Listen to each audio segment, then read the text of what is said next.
What's up, guys? It's Blacklisted here. We are on episode number 27, and today we're going to talk about some ways you can optimize your recovery as we go through the CrossFit Open in a few weeks. So I'm here with Kyle. He's going to take us through kind of why, what, and how as we go through all these kind of cool recovery options. Kyle, what's up? Not much. How you doing? Pretty good. So I hear that the best way to recover is actually fruit snacks. Yep. Is that something According to that you tested out this week? yeah, we're gonna give Amanda like her third shout out on the podcast. But she specifically requested fruit snacks for this last weekend's fittest qualifiers, and then did not eat any of them. So I have a box of 32 fruit pouches, as they call them, that I'm working through right now. Yep. So yeah, that's the secret, guys. You You can feeling stop pretty recovered? Oh yeah. So Yep, that's all we had. I'm sure you saw our post on Instagram. We just were building you up just yep, for that just one-liner. fruit It's fruit snacks. snacks.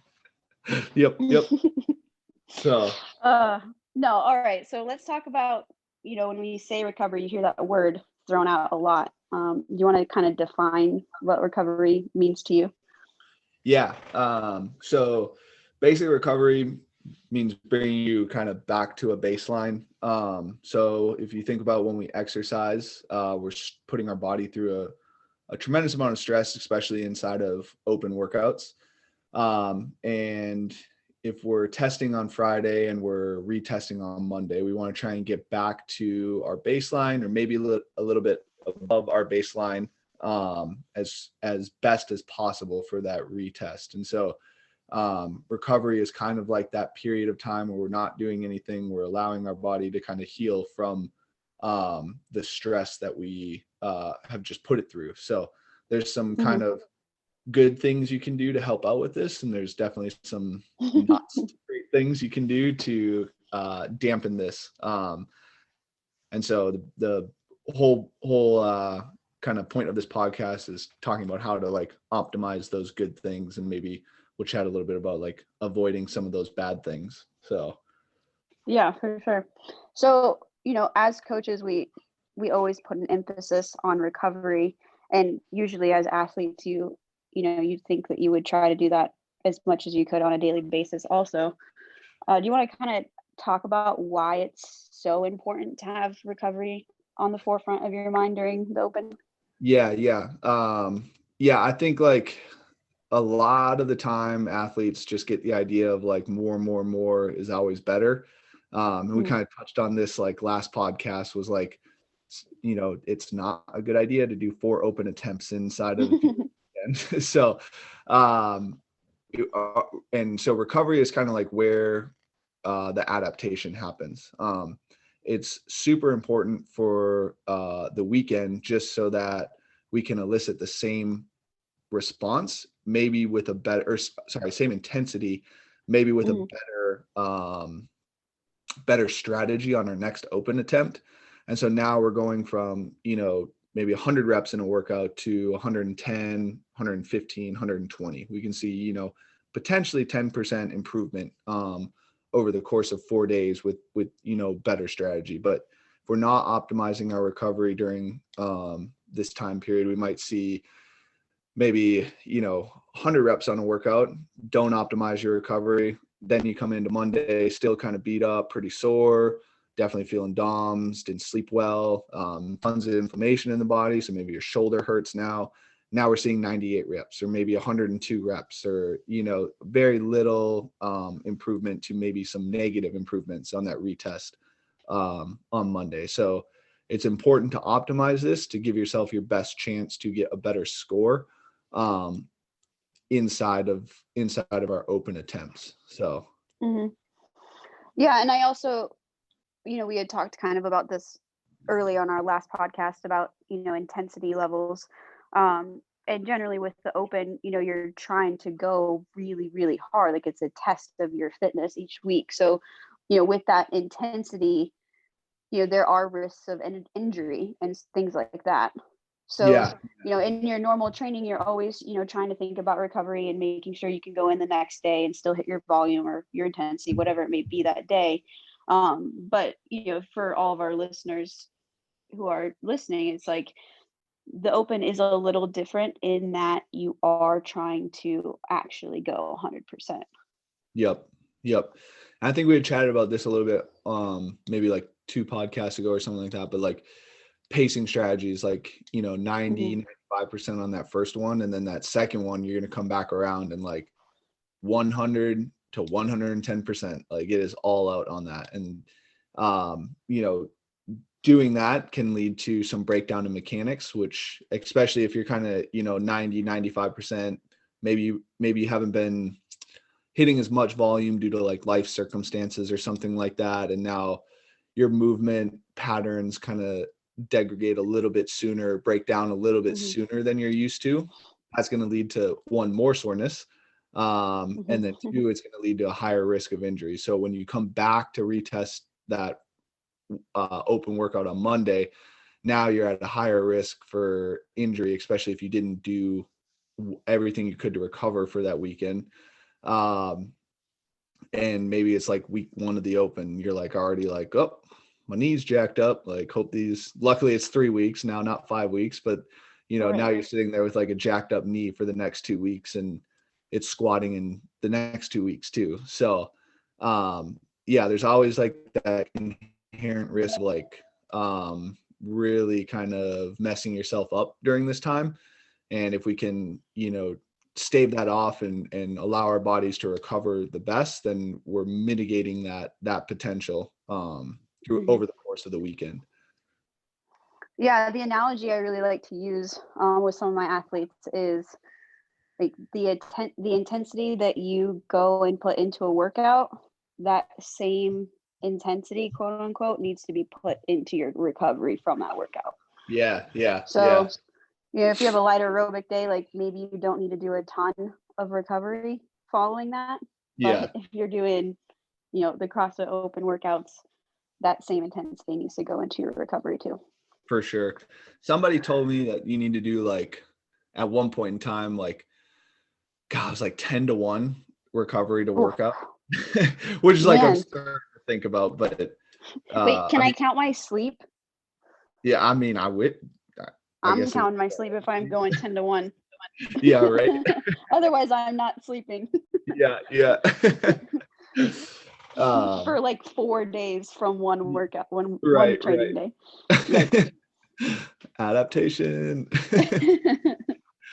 So, you want to start talking to us about what a normal recovery day or weekend would look like following the open, and maybe dive into some of these methods and what they are?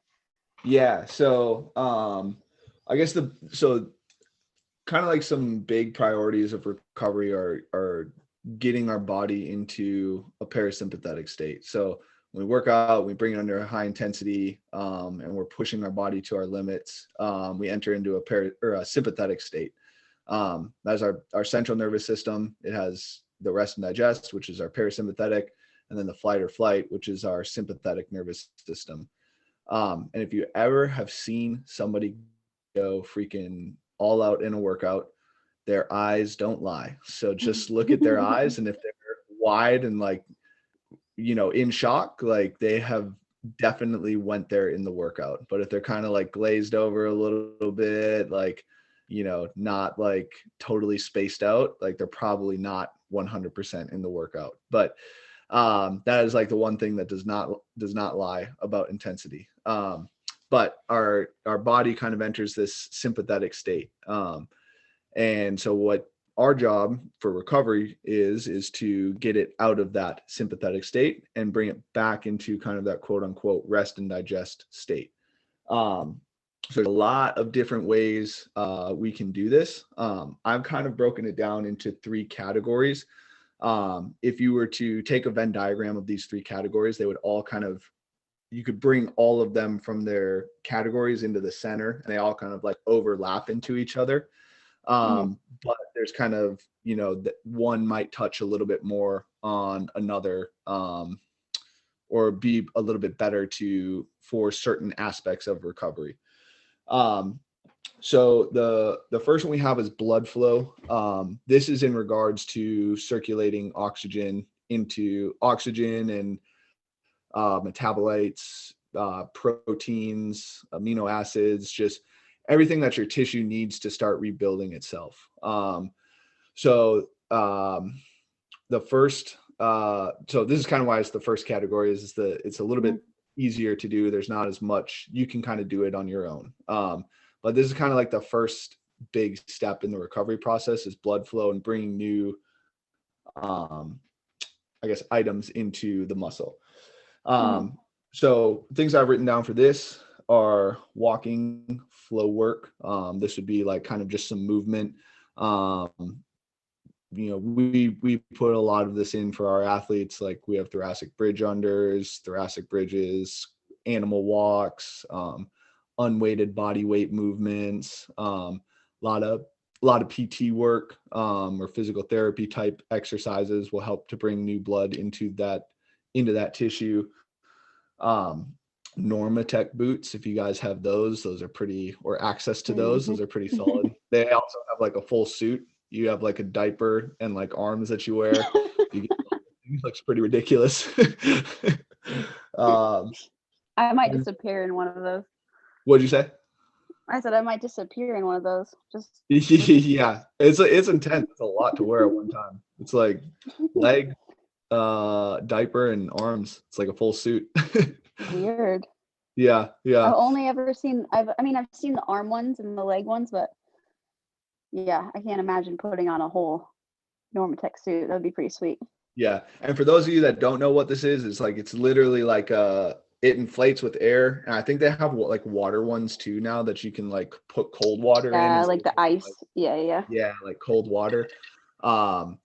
So you could get some like cold water circulation in there. There are conflicting studies. Compression though, right? Yeah, compression. Yep. So it's just trying to like massage the muscle, move the blood again, kind of get new fresh blood into the area.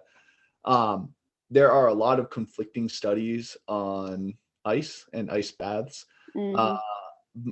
My big thing on that is like, if you feel like it helps you recover in competition, I don't think it is a bad thing. In training, I think it can blunt adaptation though.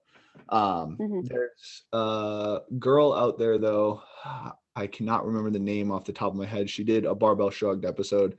She's written the book Roar.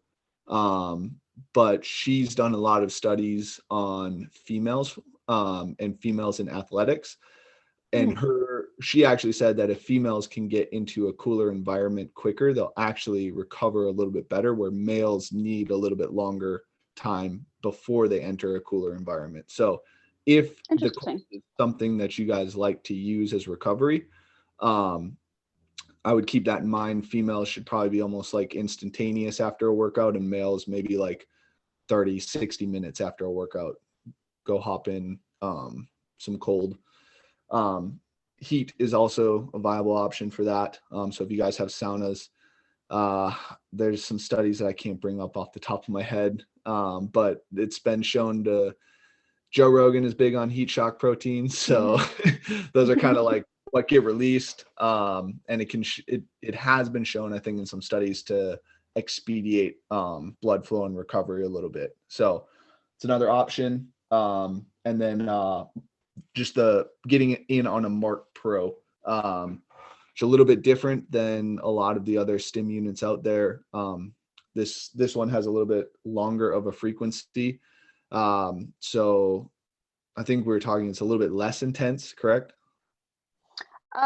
You can determine the intensity, but basically the wavelength is just longer. So as it goes into the muscle to contract, it's not like the TENS units or something where it's like just shooting electrodes into you. It's going to provide you a little bit of a longer duration of relief than would a normal TENS unit. Yeah. So okay. So those are kind of like our blood flow options, like things to kind of just start circulating and get fresh blood in there, so you don't like sit there with, if you've done 150 wall balls in a row, like you got some pretty pumped legs. So you just don't sit there with all that crap that you just created inside of that tissue. Mhm. Next one we have is kind of some tension release. So primarily CrossFitters, most of their injuries come from a tension related injury. When we start to live in that sympathetic state or don't get out of that sympathetic state, we're just driving tension levels up in the body. The whole point of the sympathetic state is to drive tension up.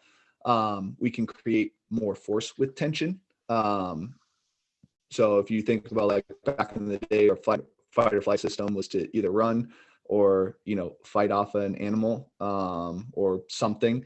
We want to be able to produce more force if we are fighting. So like throwing a punch, throwing a spear, shooting a bow, something along those lines. We'll want to be able to produce more force. Or if we're running, we're going to want to be able to produce more force into the ground. So the idea is your body drives up tension. Now, if we're living in that state and not ever getting out of that state or releasing some of the tension, we're going to start to get our joints pulled out of place, our elbows pulled out of place. Maybe a lot of times people get small bones in their wrist pulled out of place.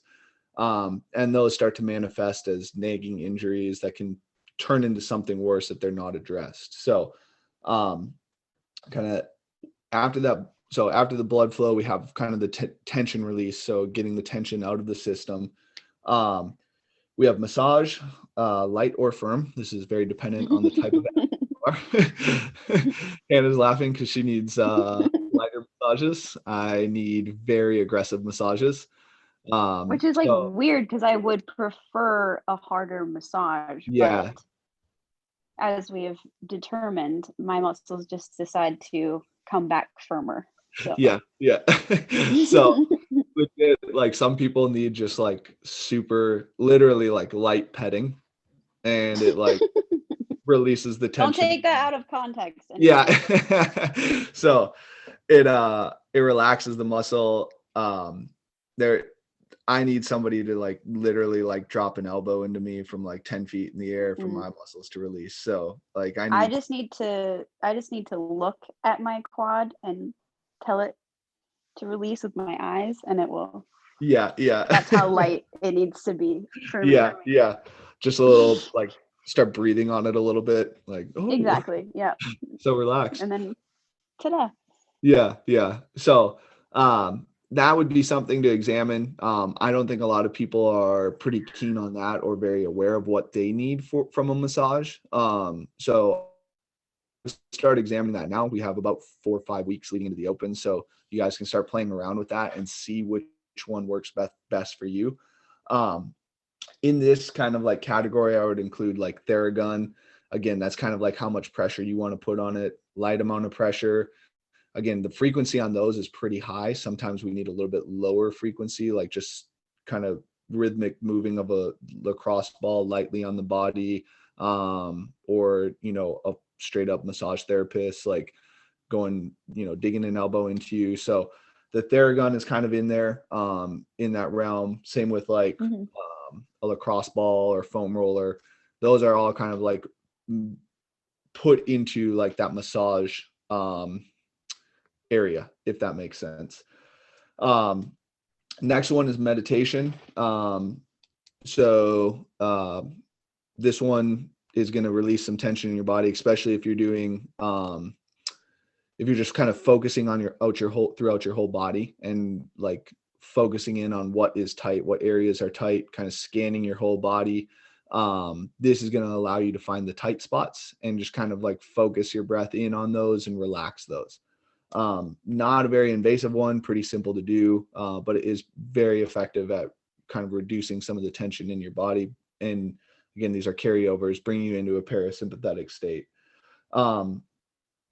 The next one is a little bit more invasive, dry needling. Hannah and I have both had some experience with this, but pretty freaking great for targeting specific musculature that is pretty tight in the body. So If you have a good PT who knows how to diagnose, what muscles might be causing some issues in the body, or what she can or they can kind of look at, who or what is causing some problem areas or what is causing some tension, they can really direct where they're going with the dry needling. So if you guys have a good dry needler or a good massage therapist, I'd start scheduling those out now, since we know the dates of the open. We'll kind of talk about when to start scheduling those.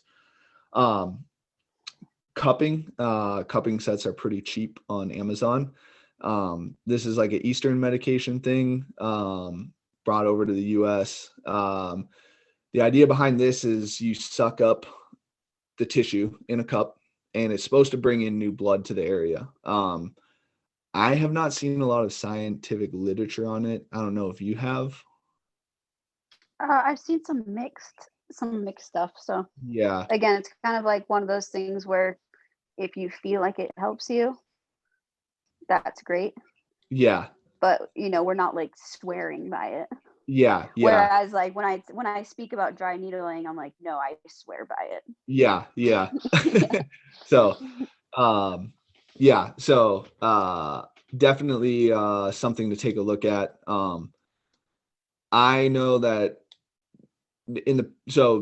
speaking from example, like in the past, I've used it when my back has gotten pretty tight. So like in a heavy lower body pulling, or lower body to lower squatting, workout. And that has seemed to release a lot of the tension in my lower back, or glutes or quads or whatever it might be. So, thoracic spine is pretty good for it too. And lats, it's like really good for as well. So that's been my experience with it. I don't know what your experience has been with it, if you like it that much or. Yeah, I do. I find it really helpful to help open up my T-spine. So I'm not sure if it helps my muscles recover, but I know that it helps my range of motion.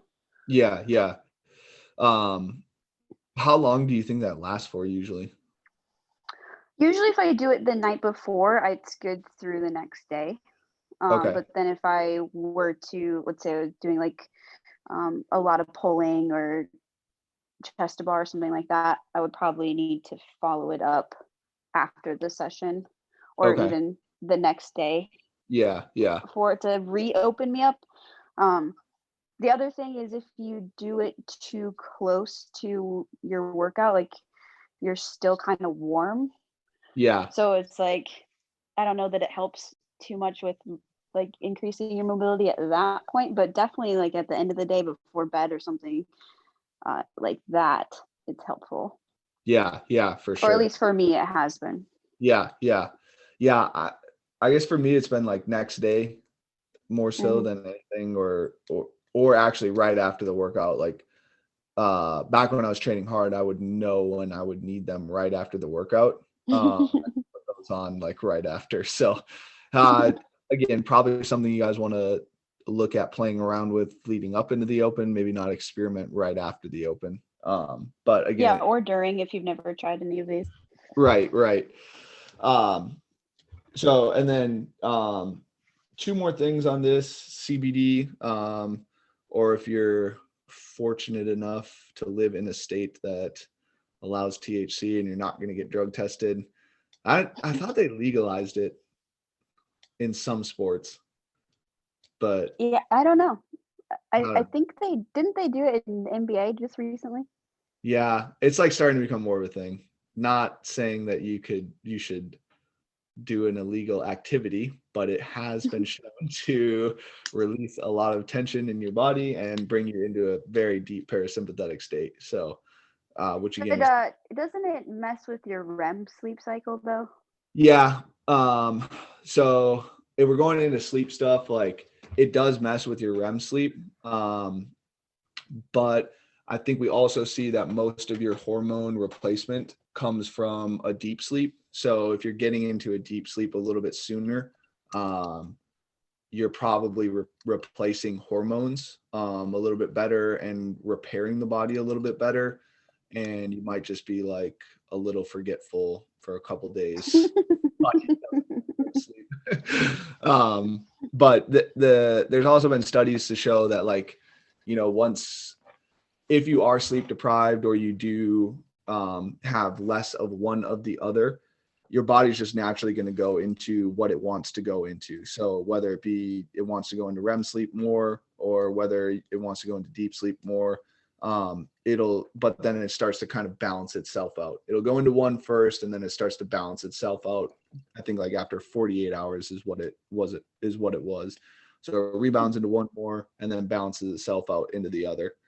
So if you are missing out on REM sleep, it will start to balance itself out once you're done with taking THC or whatever.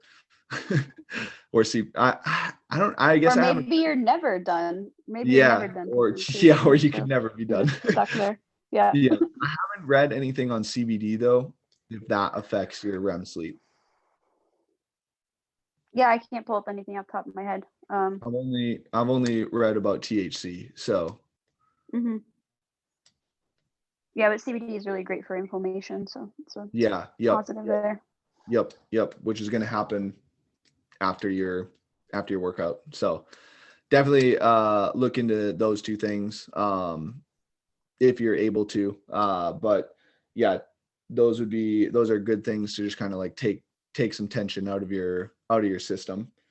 And the last one, Chiro or ART, active release therapy, that kind of goes back into massage, but putting your body back into a line will allow your breathing patterns to improve, which will allow some of the tension to release from your body. Or if you put your body back into place, then other musculature that was compensating for that can start to relax a little bit more. So yeah, that's kind of like the Chiro sector, or the tension releasing section of the three.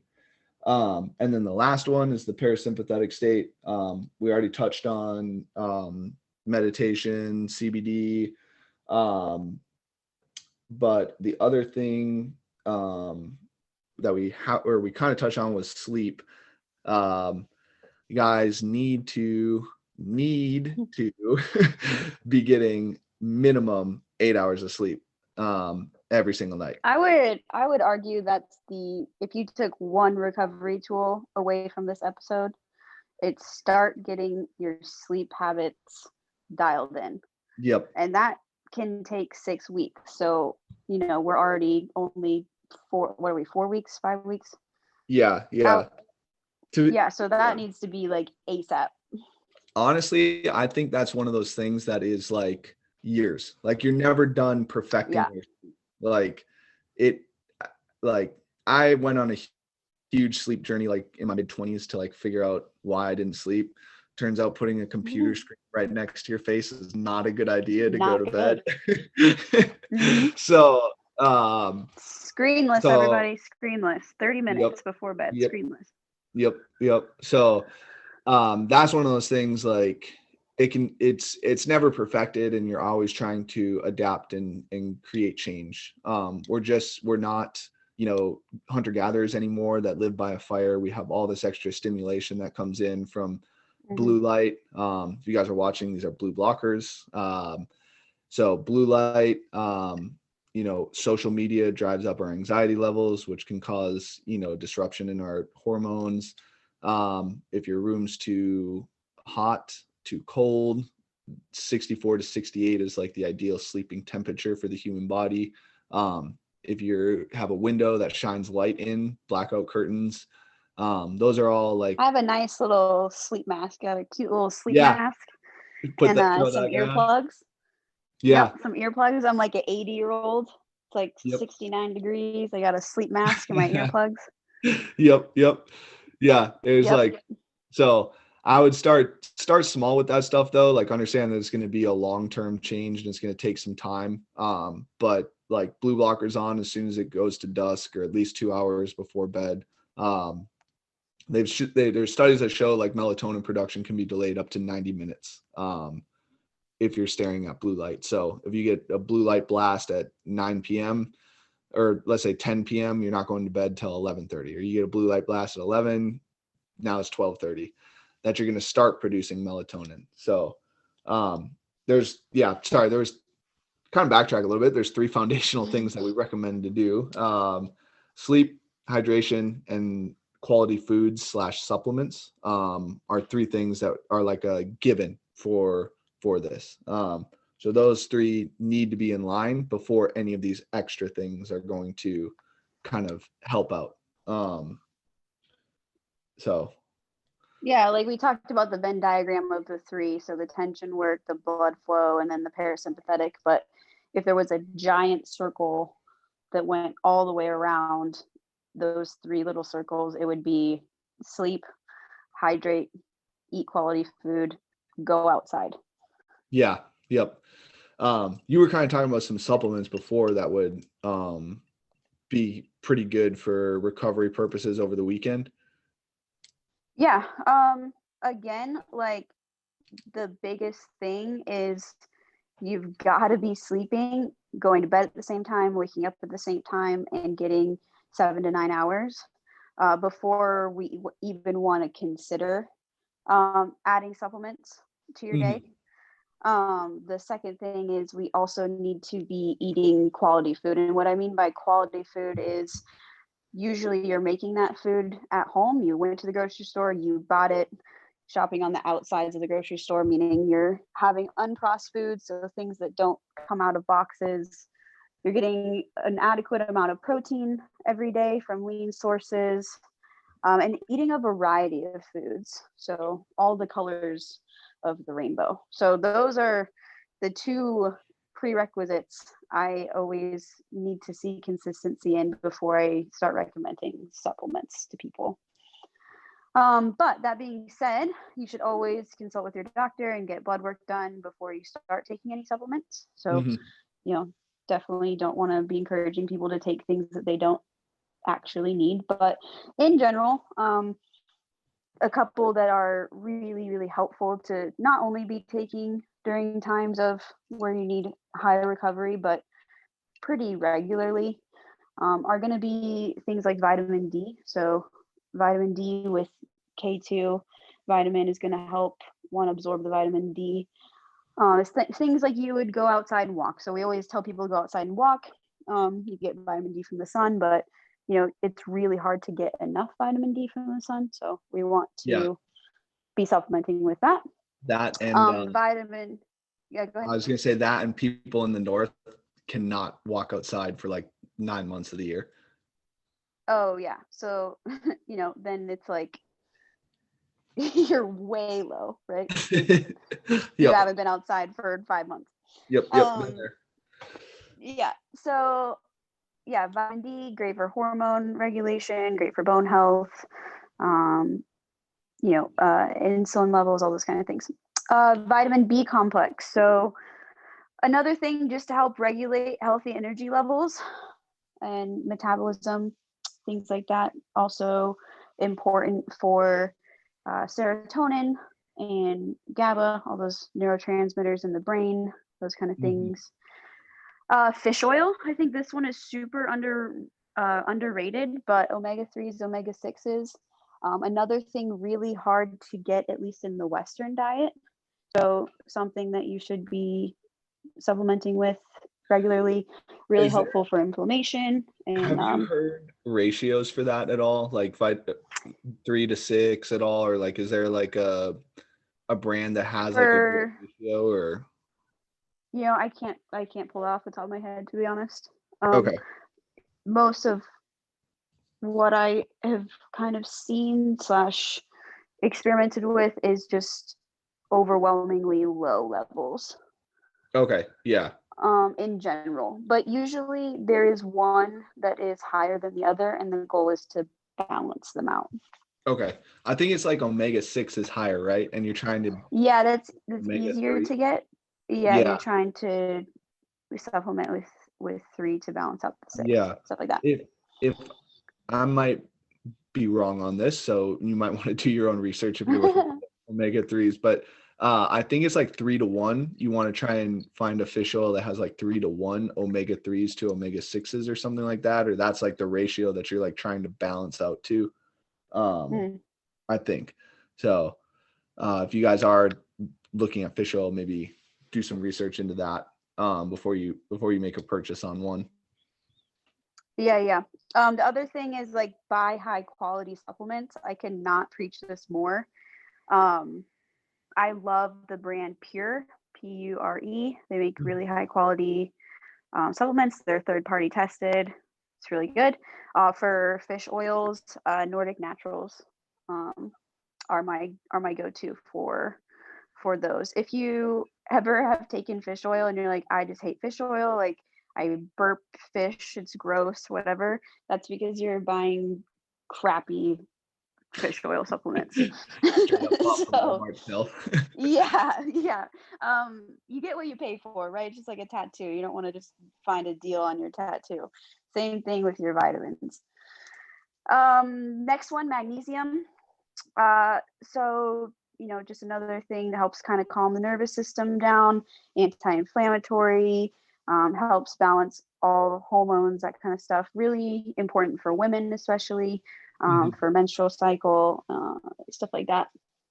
And then last one is zinc, another anti-inflammatory, another really good one for if you have acne. Had a lot of success giving that to people who can't seem to figure out why their skin's breaking out all the time. But yeah, all those kind of things work together to kind of give you a nice platform. Yeah. A nice foundation. If you're needing it. Some people, get enough from their diet that they don't need to supplement with some of those things. But unless you have your blood panels done, you can't really know. For sure. Just adding on a couple things there. And I'm sorry, I might have missed this, but magnesium will actually also help you relax. So when you exercise, one of the items in your sweat that you sweat out, so you kind of have to replace that as you're exercising. So it'll actually help your muscles relax as well. So that's kind of another supplement that goes into kind of that parasympathetic state or tension release is it'll help you relax a little bit more. And then creatine and beta alanine, there's some debate on whether these are actual benefits to recovery or not, but there have been some studies to show that creatine for sure. Creatine is one of like the only supplements that is like 100% related to strength and gains. And so what creatine does, it'll basically help to add a couple more ATP molecules, which is energy, back into your muscles. I'm gonna give you a little bit of like a kind of bonus boost of those as a simple way of stating that. And then beta alanine can, in some studies, has shown to be a lactic acid buffer.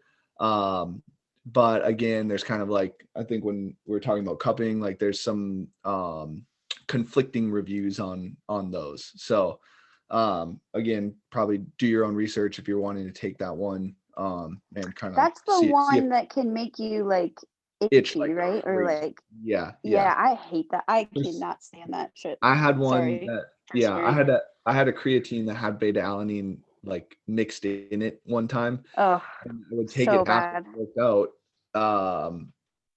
So it's like I don't know why that was prescribed, but it would literally make my face itch. And after I got done working out, I have to go coach these classes, and for like 15 minutes or 20 minutes in the class, whenever I was done talking, I would just rub my face, and it felt so good.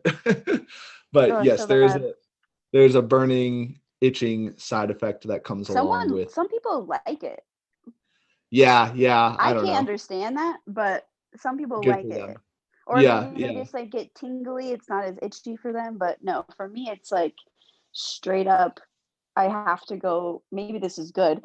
I have to go like run 10 miles in order for it to stop. So maybe that's like the whole point of it, but whatever. Yeah. I think the prescription for it is before the workout. So probably take that before. Maybe if you don't feel like you can take it after as like some of that lactate, but so I think that touches on everything for the pyramid or the Venn diagram-esque categories. I think the only one I might add is like maybe some mental recovery. So I know you like touched on meditation and things like that, and that's really great bringing us back into the parasympathetic, but not just muscular, I guess, or nervous system related, but things like social media, things like leaderboarding, Yeah. things like participating in your local gym, whatever it might be. There is a super big fatigue factor that I think we don't talk about a lot in a competitive environment. Mm-hmm. So, it's some people can look at the leaderboard and be totally cool and move along with their day. Some people look at the leaderboard and then they can't let it go. So, depending on who you are, maybe it's a good idea to stay off of that until the completion. At the end of the day, your best effort is going to be all that you can do. It doesn't matter what someone else did. It's literally your best effort was given or not given. And those kind of comparison things that we start to play throughout the weeks start to really add up and start to contribute to a lot of fatigue in the mind. And if you've ever done a challenging workout, it's not just physical, it's also having the mental fortitude to push really, really hard. So if you're trying to keep that going for 3 weeks, it's best not to try to get too wound up or emotional, in between those days. For sure. For sure. Yeah. It just creates more anxiety, a little bit more stress, and that puts you into more of a parasympathetic state. And then you just, It's a hamster wheel. yeah. Yeah. Luckily, it's only 3 weeks this year. Right. But yeah. When it gets into 5 weeks, like that marathon of the open starts to come into factor. And if you can get off the leaderboard and not produce more anxiety than the workouts are already producing, like it's huge for performance. So Yeah, cool. read a book, do something else. Read a book. It's been like my go-to line this month. I'm like, yo, you just need to read a book. Yeah. It's like my blanket statement for all problems. You just need to read a book. The good one. I didn't know that Russia was not in Asia until last night. Really? Yeah, so apparently I need to read. Congratulations. Yeah, apparently Russia is a part of Europe. So didn't know that.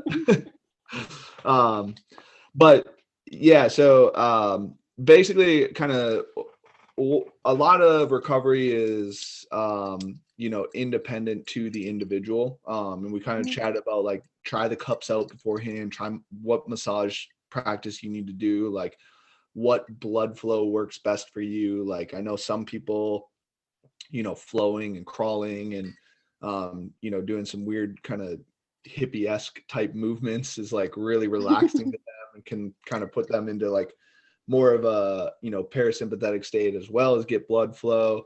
For me, I love walking, so just going out for a walk and like letting my thoughts kind of like clear out of my head is a little bit better for me.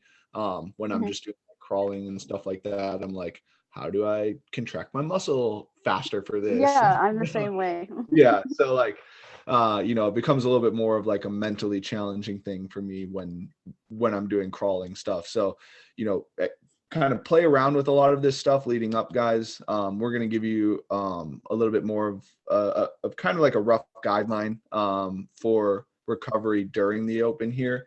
But there's a lot of individuality, and I don't even know if that's a word, that comes into play when you're working on or working with recovering. So try some of this stuff out beforehand, see how you feel, see if it works. Definitely try things twice. Like sometimes, there might be some life circumstances or you just might be in too stressed of a state to really get anything out of it. So try some of this stuff twice before, being like, nah, this isn't for me type thing. But so we're working under the assumption that you are sleeping a minimum of 8 hours, preferably 10. You're eating quality foods, and what is your recommendation on hydration? I was always told like half your ounces in body weight of water, and then that's a good. General recommendation is half your body weight, and then depends again who you are. If you're throughout your day you're really active and sweating, you might need a little bit more. If it's hot out in your area and you're sweating more, you'll need more. But general rule of thumb is half your body weight. Yeah. Okay. So those three things are in line. We're not worrying about those. We're now focused on how do we optimize our next open attempt, and what kind of protocols can we do for that. This is also operating under the assumption that you guys are testing on Friday and Monday. So you guys might have to adjust some of this if you're doing the workouts on Saturday and Monday or something else. But Friday, you get done with your workout, right into blood flow, clear out the metabolites, go for a walk, spin on the bike, flow around on the floor, roll around on the floor. That was one thing that we didn't talk about, was rolling. Actually, you guys have a hammock that'll put you in a parasympathetic state. But get some blood flow like 10, 15 minutes after that workout. The longer, the better.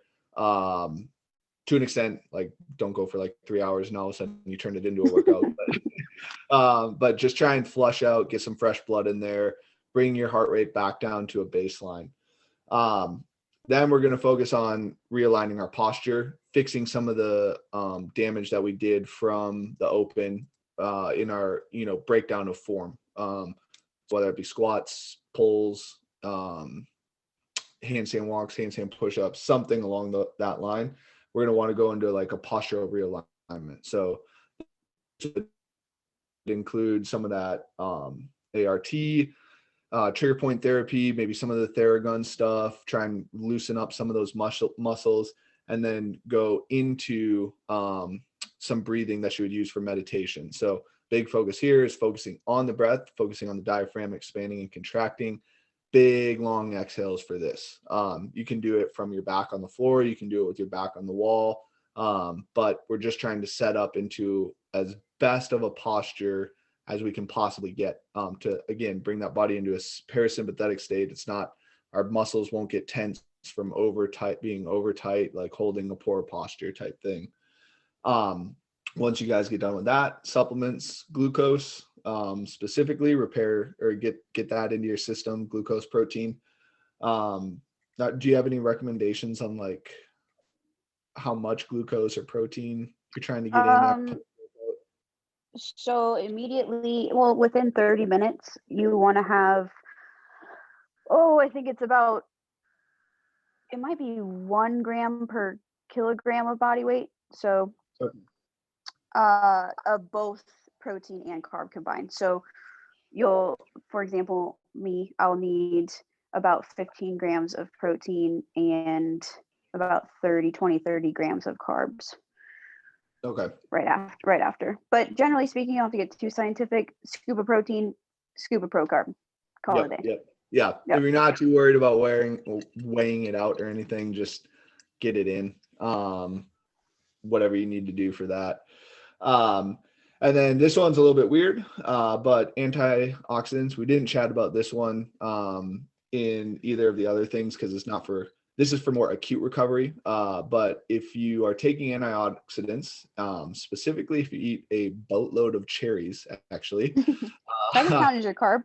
Yeah. It will actually reduce some of the inflammation in the body pretty significantly, and you can actually see boosts in recovery from eating just eating cherries. Now, this is for acute performance because we're not trying to create a bunch of adaptation from this.